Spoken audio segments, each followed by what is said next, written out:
You're ready when we are, I'm assuming. You're just laying on us and our nervy worvies to get out. Yeah. Okay. Start. Hey guys, welcome back. Episode 2 today. It's funny because it ran through my mind that I was going to be like, all right, today we're going to get into it. And I'm like, backtrack. We have to talk about episode 1 first. What happened in episode 1? Well, if you don't know, you have to go back and watch it. Oh, you gotta go watch episode 1. It'll give you some backstory and some information about why we're here and Who you are, who I am. exactly. If you didn't watch it, and we know you're going to go back and watch it. And you're going to subscribe and like also. Yes, you are. I'm Kayla. I'm Megan. And this is The Village. There were things I think that needed to be said to really like officially move forward. There was a bunch of assumptions and there was a bunch of eggshells everywhere. And I think we were just trying to be polite for the longest time. But then we started kind of realizing we liked each other. Yeah. Like how You can be a little more honest. how dare do we like we like How far did we push this? How did we push that point? All right, let's just run through out loud. Okay. All right. Welcome to The Village, the heartwarming and insightful podcast where two incredible moms come together to share their journey of navigating life, love, and the intricate art of blending families. Join us as we dive into the joys, challenges, and unique experiences that arise when two families become one. Hosted by Kayla. That's me, and hosted by Megan. That's me. The Village offers a genuine and relatable space where we share our personal stories, triumphs, and lessons learned on the path of creating a harmonious and loving blended family. Whether you're a stepmom, Bonus mom. a birth mom, or simply someone interested in the beautiful chaos of family dynamics, this podcast is for you. Each episode is a heartfelt conversation that covers a wide range of topics, from the everyday moments that bring laughter and tears to the more complex discussions surrounding co-parenting, step-sibling relationships, and building a strong foundation of love and trust. We openly explore the challenges we've faced, the strategies we've employed, and the unexpected joys that have come our way. The Village isn't just about blending families. It's about the power of friendship, support, and sharing the journey with someone who understands. Tune in as we swap stories, offer practical advice, and invite experts to weigh in on subjects like effective communication, managing expectations, and nurturing connections in a modern blended family. Whether you're seeking guidance, inspiration, or simply a sense of community, The Village is here to remind you that you're never alone on this incredible journey. Subscribe now to join our community of fellow moms and let's mom together through the ups and downs, creating a tapestry of love and unity one episode at a time. I mean, after all, it takes a village. Oh yeah, and by the way, her ex-husband is my current husband.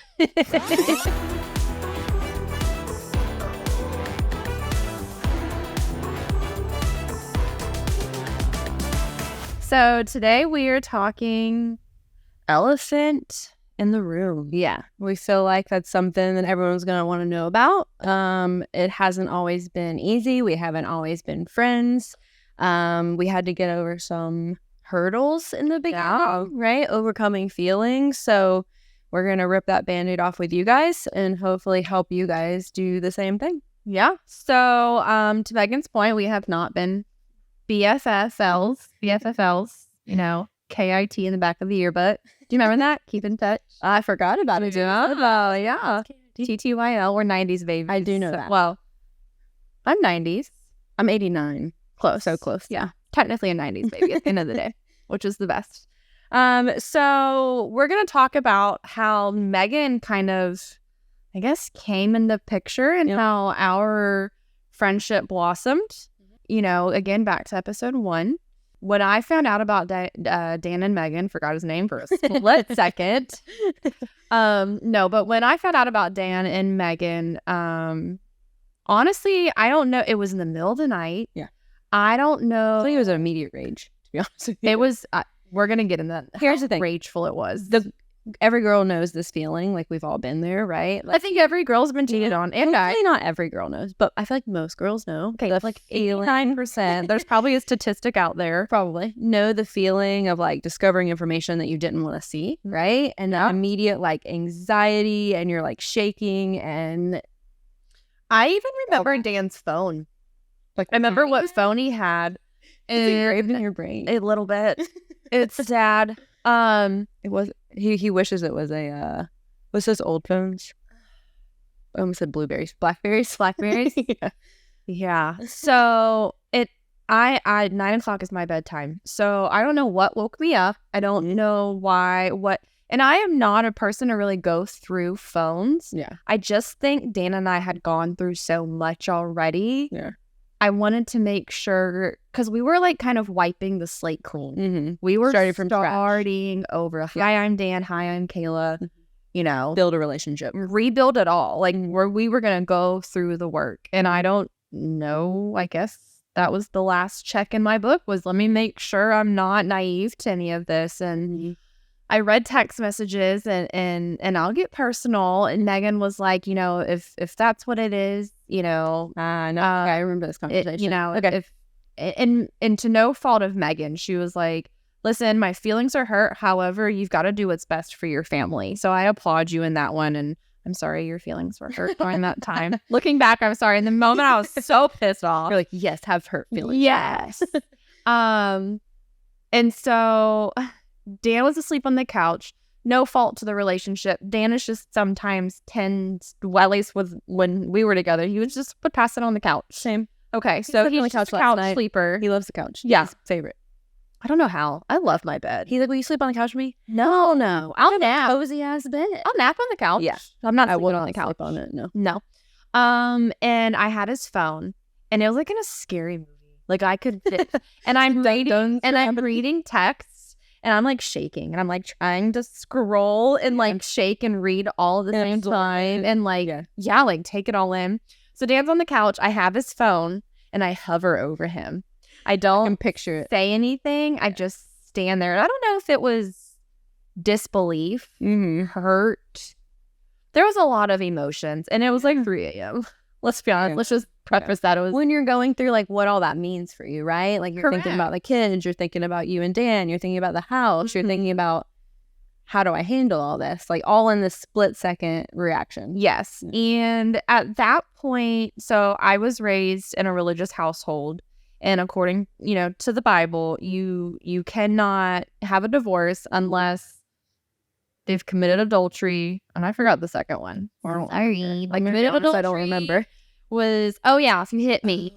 That's what it was. Yeah. Don't lay your hand on me and don't put your inside of anybody else's. Gotcha. So number 2 was broken, and he, Dan and disclaimer, she thought. Yeah. Well, so I hovered over him, and then I don't know what woke him up, but he was like, what? He felt your energy. He probably felt my wanting to murder.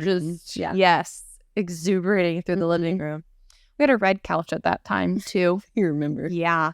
And so he woke up, and I tried to remain calm, and I feel like I remained calm to an extent. And it's scarier, to be honest with you. Huh? You know how like if someone who usually is high emotion reacts like completely opposite of that, it'd be like, all right, this is not. Oh yeah. You know what I mean? Like if you were calm in that moment. Yeah, and I was pretty calm, and I said, I don't remember what I said, but I remember asking this question. And I think Dan reacted just out of reaction. And I said, is what I'm reading true? Mm-hmm. And it was a mistake. It will never happen again. Like all the things to make, us women feel like, oh, okay. And I'm glad I asked this one question. And I said, how many times did it happen? And he stopped, and he was honest, and he said about a handful of times. Yeah. And I remember looking him in the eyes, and I said, if it was a mistake, it would have only happened once. Mm-hmm. And I said, at that point, now it's like 6 o'clock in the morning, probably. Yeah. I've got to go to work. I've got to get the kids up. They're still sleeping. I said, by the time I come back from work today, I want all of your stuff out of my house. Yeah. Because at that point, I was paying rent. Mm-hmm. I was paying the majority of the bills, and Dan was just now really getting started with. Is that when he started with Brandon? With Brandon. Okay. And just a little sidebar that when Dan and I when we were married, Dan unfortunately struggled to keep jobs. So I was the main breadwinner of a heavy burden to bear. Mm-hmm. And I built resentment to Dan for that one. Again, I think I was raised in a household that the male provides for the family, and we're in a different generation. And I think that as I've grown, I've come to accept that. And in some cases, there are amazing stay-at-home dads and boss-ass moms who are taking the 9 to 5 and knocking it out.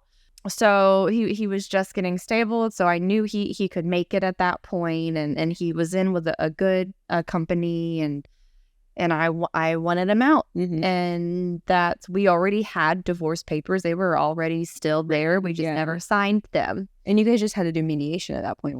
Ours was a very cordial at that point. We already had the rotation we had.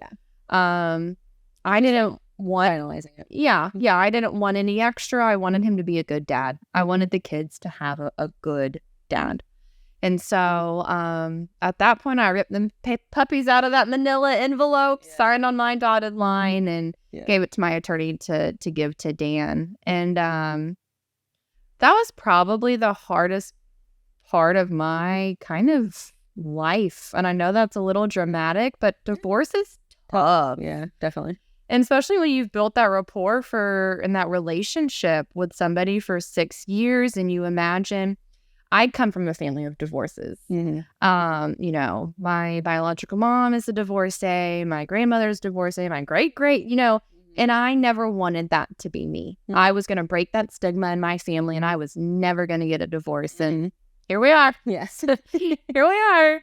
But it was, I think, the best decision for Dan and I, because I think whether it was then or a few years later, it would have happened. Yeah. And our kids wouldn't have seen a healthy relationship. And so I think that's kind of when he communicated with you that, all right, like, we are done. We're done. Like, this, done. We tried for a little bit, and that was it. And so, I had a lot of anger towards Megan, but more so Dan, because I think to you were just getting the information that Dan relayed to you. I never ever saw you as someone who, like, you ruined our marriage or what have you. You plotted this. Correct. Yeah. I don't think that was, I have my suspicions on other people, but I'll keep those opinions to myself. And I also, what's funny is I have a letter somewhere. I don't know where it's at. Somebody wrote me a letter. It was like a 4-page handwritten letter that they dropped in my mailbox. Okay. About knowing 2 sides of the story. I don't know who to this day, and if they're watching this podcast. Was this, I don't know if I know about this. Maybe I'll have to find it. Mentioned it to me at one point. I don't recall it, but was this like while this was happening? Yeah. So like the church knew, our families knew. Yeah. At that point, like, we were done. So this was after you guys had, like, the second time, like, split up. Yes. It was really, and that's when you got the letter? I got the letter. Yep. Interesting. And it was, I don't know if it was anonymous. Yeah. And I probably still have it. I'd have to find it. Okay. I'd have to find it for content purposes. Weird. It was very weird. And they were... So what was the gist of the letter, though? They were on Dan's side. Right. Oh, okay. But it was... They, biblically, it was... I think it was some old lady in our church. Somewhere, shape, or form. Because it was just, you need to give it a second attempt. I was so bitter when I was reading that. I was like, screw you. No. I've given it multiple attempts. Yeah. No. Yeah. Like, at this point, no. Yeah. So, it's interesting. It was very interesting.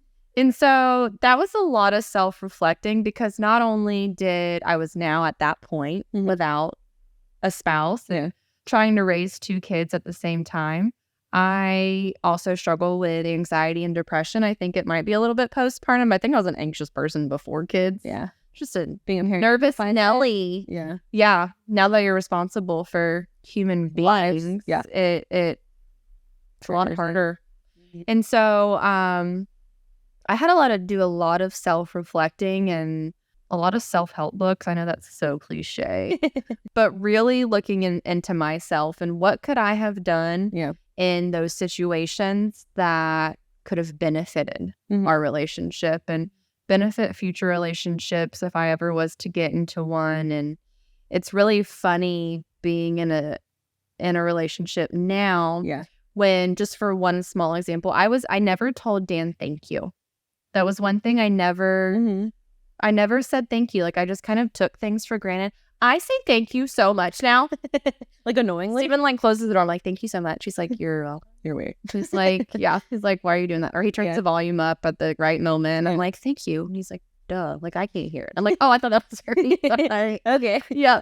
So it was just a lot of growth, development in myself. And at that point, then I had rekindled my relationship with Steven, and we were doing the co-parenting thing. Yeah. And Dan struggles sometimes to check his phone and read text messages. He hates his phone so much. Yeah, which I can't blame him. Yeah. And sometimes they're a joy, and sometimes I just want to throw them through a wall.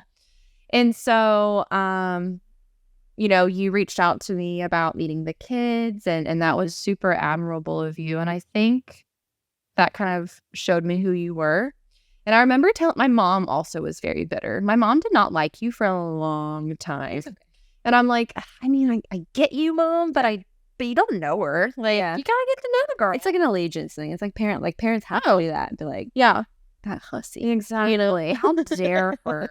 And she's got to parent these children. Yes, exactly. I thought that was super admirable of you. Yes. And I remember my mom saying, like, I don't know how you can get along with her.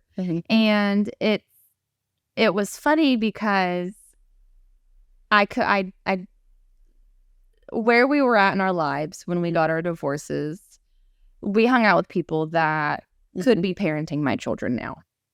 And by no means the actual hussies out here in Florida did I want to parent. And I had to look at it as, thank God she has her head on her shoulders. She has 2 kids of her own. She can't be too bad. You know, she can't be horrible. And she's kept them alive by herself for all this time. And so I kind of always kept that in the back of my head. Yeah. Of, you know, maybe I don't like this girl. However, you know, she's going to love and care for my kids as much as she probably will love and care for hers. And then there's the fear of, well, will she love hers more than mine? She better not put my kids on the back burner, because then we'll rekindle problem again. Yeah. And so rather than going to Dan for some stuff about the kids, if Landon, you know, needed something, or Lily needed help with what have you, or whatever, I would start going to you for some of those things. Yeah. And I'm curious how that made you feel versus going to, or how that made Dan feel. Like, I think Dan's totally fine with not being involved. Like, even to this day, fair. Like, if like another family member needs something and they text him, he's like, why are they asking me questions? Like, do they not know the drill? Like, do they not know by this point? Do they not know? So it's funny hearing it, like, from your point of view on that side, because I guess at that point, you fast forward, like, we had probably been together for over a year, you know, right? Right around. And I'm trying to remember, like, when we moved in together, and I'll be honest with you, I don't remember what year it was, but it had to have been 2019. So, and I know that, like, because we had been together for around a year when we introduced the kids, right? Yeah. And then we waited even longer than that to move in together. And we didn't get married. But I think, like, moving in together was kind of like that moment where we knew we were going to be together. Yeah, we were in it, whether we were married or not. Because as you know, we're married. We know that. Yeah, you know that's not, you know, the answer to everything. But I feel like even now looking back, like, even at that point, right, even when we had moved in together, Lily would have been, she was just a little tot, 3 or 4. But yeah, about 4 maybe. Yeah. I feel like she needed a lot more attention than the other kids, right? And so I think we did, like, and even Landon, I mean, they were only 6 at this point. Yeah. So I feel like that did open the door for us to communicate on things. And I think that it's, like, slowly, you know, grew. I don't remember the exact moment, right? Yeah. Of, like, there being this, like, switch of our conversations lasting longer, or us realizing we enjoyed talking to each other, or, like, you know, like, man, work was a real bitch today. Right. I mean, like, those kind of things. And I don't remember Dan ever making a comment like, oh, Kayla asked you that and not me. Like, he just let things ride. And I feel like he's good about that. Like, letting things naturally progress and not, you know, sticking your finger in it. You know what I mean? No, he's pretty mellow in that aspect, I feel like. I do remember, though, do you remember Landon's birthday party that was at the football field? And we all died in the heat. Yeah. And I just don't remember what birthday that was. But I remember at that point, old friends were still around. And I remember telling Dan before we went, like, I was anxious about going because I knew. Were you really? Yeah, because the heat? that too. Still to this day, I'd be struggling. No, I remember being anxious about going because I knew that even though, and I remember even thinking, like, I knew at this point me and you were good. Yeah. Not BFF good, but good, like cordial to each other. But I knew your friends felt otherwise, or even your mom maybe at that point. And I remember just feeling like I knew that, you know, girls can be hard, right? Girls are so hard. Mean. And y'all be nice out there, please. And I just remember knowing that there was going to be a judgment there, right? Like, no matter how, like, I would never be cute enough or skinny enough or whatever the case may be, right? Like, I would never be good enough for this situation. So I was going to be judged no matter what I did. Yeah. And I just remember that, like, even at that point, I wish I could remember how old Landon was. Maybe 6. I think it was it might have been that same year. So all this was like transpiring around the same time. Yeah. I guess after we first got over, and maybe it just kind of died out naturally. I think that's kind of how it happened. Like when I think you processed your feelings without me being involved in them, right? Like you saw it from the outside looking in, like, oh, things could be worse. They sure could. Which was good for me. So whoever that was, appreciate you.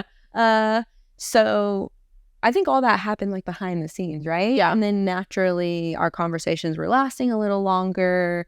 We realized that we had similar things about us, right? Like what we've been through kind of was similar. I don't know. I feel like there's no like book on how it happened. I think that you being the kind of person you are with like you said, you were trying to figure out like, right, what you did in your relationship that was wrong. Yeah. I was trying to make sure that I had never been a bonus mom before, right? Yeah. And Dan and I weren't married at this point, but I was living with all the kids. I went from 2 kids to 4 kids, quick, fast, and in a hurry. And so I was figuring all that out. And I think that, like, you know, just us, our mutual like respect for each other as moms, kind of what. And I think that develops. That does 100%. Not, you don't automatically meet your ex-husband's girlfriend or whatever they may be. Mm-hmm. You don't automatically just run into, you know, you love them and this, that, and the other. Yeah. However, I want to encourage anybody out there who is co-parenting, respect the other person. Mm-hmm. It's not fair to them, and maybe they had done you wrong, and I'm not saying you have, but I'm sure out there people have had their feelings hurt and affairs and all of that, you know. Yeah. Bluntly putting it, kind of grow up in a sense. Yeah. You know, it is what it is. It happened. Let's move forward and see how we can all be the best examples for our kids. And by no means is that easy. Sometimes the other spouse is just a plain fat jerk, and you know, you have to process that. I think it's being the bigger person. Yeah. And I think both of us were trying our absolute best to be the bigger person based off of kind of the cards that were dealt. Yeah. And I'm sure you were battling your own demons with trying to figure out things with Jeremy and going from 2 to 4 kids. Well, at this point, Jeremy wasn't around. So I don't, it's funny. I was thinking about this today. Whenever you would have Landon and Lily, right? So I think it was still Sunday to Sunday, right? At this point? Yeah. Like it was always been the same. Yeah. So Kayla and Dan always did 50-50. It was always Sunday to Sunday. I had Braden and Emma 24/7. 7 days a week. So there was no breaks. Right. So Dan got fully immersed in being their parent from off the bat. And then, you know, we had to figure out the dynamic of like having Emma and Braden full time and having Brandon and Lily half the time and immersing them as siblings, you know. And luckily, I guess we can kind of talk about that a little bit. I don't feel like we addressed it, but I remember the first time we let all the 4 kids meet each other. And I remember thinking like, and I remember thinking like, if they don't like each other, this is over. Like, sorry, dog. Like, this ain't gonna work. You know what I mean? Yeah. Because like, Braden and Landon are very different personalities. 100% opposite. And obviously they were little at this point. Yeah. So you think, what, 6 and 8 maybe? I think they were 6 and 8. So, you know, just their transition of, you know, meeting each other for the first time and Were they going to get along? Were they not going to want to get along? When they're not around each other, are they going to ask about each other? You know, like trying to pick up all these signs of do they like each other? Mm-hmm. And me, an overthinker, I'm always thinking like, all right, am I forcing how I feel on them, or is this how they really feel? You know what I mean, right? Like, do they love Landon and Lily and Dan, or do they love them because I love them? You know what I mean? Mm. So trying to make sure I'm not forcing something on them that they're not actually happy with. Yeah. You know? So that's a scary, like, situation. Brayden and Emma ever say like, "Oh no, I don't remember that." It was really Emma being so sassy and being like, "Mom, Landon upset me, and I can't do this." Luckily, at this point in their lives, they were little, yeah, and it was easy. They all meshed together really well. You know, Dan's like the fun dad. Yeah, so he bubble on the trampoline. They're slipping and sliding in the backyard. Sure. They're doing, you know, fun things while I sit on the porch and watch them do fun. Right. Things. So. And I think that, like, where we live now, like, there's something endearing about it. Yeah. In a way that, like, they all felt immediately comfortable there. Yep. And they got to be just kids. Friends. Right? They got to be friends. Yeah. Before they build a sibling relationship. I mean, yeah, and I think, like, it's interesting, though. We've talked about this stuff before in the past, and I guess where we kind of decided, like, our moment of, like, kind of like getting over the hump of being friends, right? Just co-parenting to being friends was like we met up at a bar one night, a local bar, and had some drinks together. Yeah. And I remember Dan and Steven were kind of like, what? Like, well, the guys kicked us out. So we do 50-50 with Landon and Lily. And drop-offs would start kind of really short. Not this is how the week were. Here you go. Like, yeah, like here's the backpack. Here's, you know, this. Landon was crazy. Lily was chill. You know, have a good day. And then it kind of turned into like, oh my gosh, I like your dress today. Like, okay, well, here's this. And then, you know, from what started to like a 5-minute drop off would then for Megan and I turn into like a 30-minute to an hour drop off. Yeah. And then Steven's like, babe, we've got to go. Or stop talking. Yes. Or they had to go to her in-laws' house for dinner or what have you. And they're like, y'all need to just go to lunch or breakfast or dinner or something. Get away from us. Yeah. And so that happened for probably a couple months. Probably. Like we were just like, no, like like nervous Nellies. Like, okay, no, we like our. Well, it's because you don't know how the other person feels, right? You're like, well, I would be cool with it, but would they be cool with it? And I don't want to be rejected, right? So, like, or they're like, who initiates it? Exactly. Like, who asks who out for the date? You know, exactly. And I don't know how, I can't recall how it came about, but it probably started as a joke, like, and that's so funny they said this or whatever. But or it probably turned into like, well, maybe G and Terry had the kids or what have you, and we're like, I'm not doing anything. What are you doing? Nothing. Yeah. ... Do you want to go to a bar? Yeah, exactly. And I think that's kind of how it probably transpired in this. Yeah, well, that was like the situation of like ripping the Band-Aid off, I think. We both had ideas of how things had transpired or happened. You had talked about it. And I had an opinion, and I feel like at one point we kind of just buried the hatchet, most likely. Yep. But there were things I think that needed to be said to really like officially move forward. There was a bunch of assumptions and there was a bunch of eggshells everywhere. And I think we were just trying to be polite for the longest time. But then we started kind of realizing we liked each other. Yeah. Like how you can be a little more honest. How dare do we like how far do we push this? And I remember again calling my mom and I'm like, you know, oh, Megan and I did it, or this and the other. And she's like Megan? And I'm like, yes. And she's like, okay. Interesting. But at this point, you know, feelings have kind of like died down a bit, and you know, I think parents just want us to see us happy. Yeah, and I think once you're in a happy relationship and they see like our side of things going well, like everyone can kind of mellow out a little bit. Chill out, y'all. Yeah, gee. And so we went to, like Megan said, a local bar. We ordered a pepper rose, and I still order it to this day because it's now my absolute favorite. It's the best. Yes. And we sat at the bar.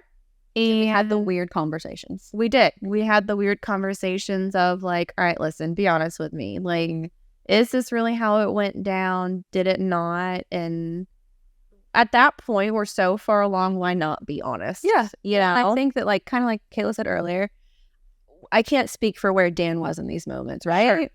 I can speak for where I was and what I knew and how I felt, right? And so whatever anyone's beliefs are, I think that we're all the kind of people that would never cheat on each other or deceive each other or lie. In our minds, you guys were separated, you know what I mean? So at that time, and I don't know if it's right or wrong now, but it didn't feel like it was wrong at that time, right? And I think a little bit, to me, in that moment, it felt wrong. Yeah, absolutely. And I think more so hurt, you know? So I'm going to find some sort of way to blame whatever I could put the blame on. And if we're trying to rebuild this relationship, how can we live? And to that point, I did miss this quick portion. Dan was not going to tell me. We were going to rebuild that relationship without me even knowing. And to me, that felt awkward. Like, we still were family friends. We still were going to be invited to birthday parties and run into each other and, you know, have those events. Yeah. And to me, I think a bit of embarrassment. Yeah. Of, I would have gone my whole life not knowing, married to this man, not knowing. Like, and I couldn't fathom that. And now looking back, I'm like, well, we were separated. He had divorce papers in hand. Like, there was no intent on going back at that time. Like, and there could be like a difference of opinions based on the situation. Sure. Like, y'all aren't together anymore. So it kind of clears things up. Right. When you guys were trying to stay together, it muddies the waters. 100%. You know what I mean? And those waters were muddy as hell. Yep. And I think that, you know, from my point of view, it was the same thing. I wasn't officially divorced either, but I had been separated for over a year. You know what I mean? There was no, even though our papers said we were married, we weren't married. No. You know what I mean? Yeah. So that's kind of how I took that situation, I guess. And I remember, like, when he decided to give it another go with Kayla, and I don't know if we've been clear or not, we were dating a little bit. They decided to work on things one more time for the kids. Last go around. And at that point, Dan and I didn't speak anymore. Right. You know, like, we completely cut off contact.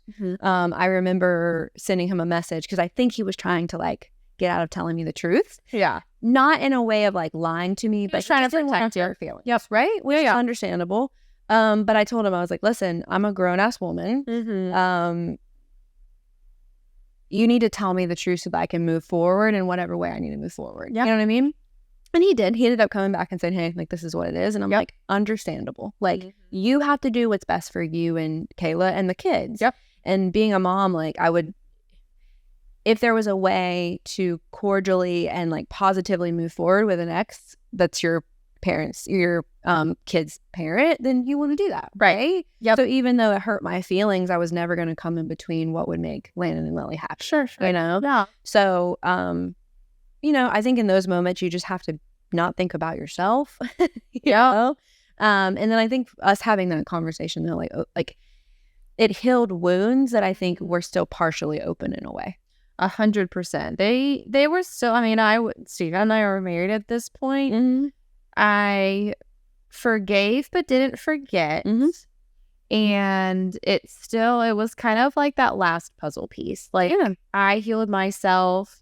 Dan and I were working on our friendship and our co-parenting relationship and trying to figure all that out, but we never talked about it. It was just kind of that elephant in the room that just kind of sat there, and every time we would drop off, and then, you know, we're building a friendship, and I'm like, but how can I build a friendship on something that I still don't know? When I think it's like one of those weird things where you're like, do they know this? Do they know that? Like, it almost makes you feel hindered in having, like, a real conversation because you're scared to say the wrong thing. Oh, yeah. Whereas now it's like, we can pretty much say anything and it's not weird. No, we've had those talks. Yeah. I have had those talks. So, I mean, there's as awkward and, you know, you want to throw up in that moment it is. Yeah. Like, now it's like, oh, thank God. Like, thank God for peppered roses. Yes, we moved forward. And I think if we wouldn't have had that conversation, I don't know if we would be where we are, honestly. I don't think so. No, I think it was just, you know, like you said, the final. You have to air out that dirty laundry just to get it.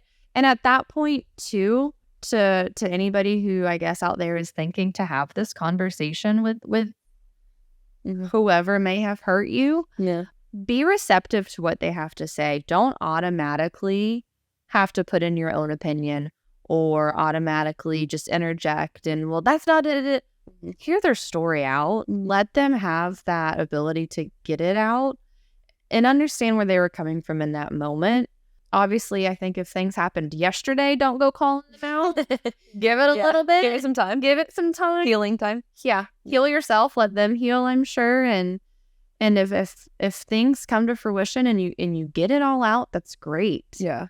Well, I think now, like, I'm learning too. Like, I think I've always been someone who sees things as very black and white, and things are not black and white. My truth is my truth. It doesn't mean it's Kayla's or Dan's. That's how it was portrayed to me or how I felt in that moment. But that doesn't mean that's the only side of the story. You know what I mean? Oh, yeah. So, and like if you talk to Dan, which you probably will someday. Oh, Lord. I'll talk to you, I should say. Right.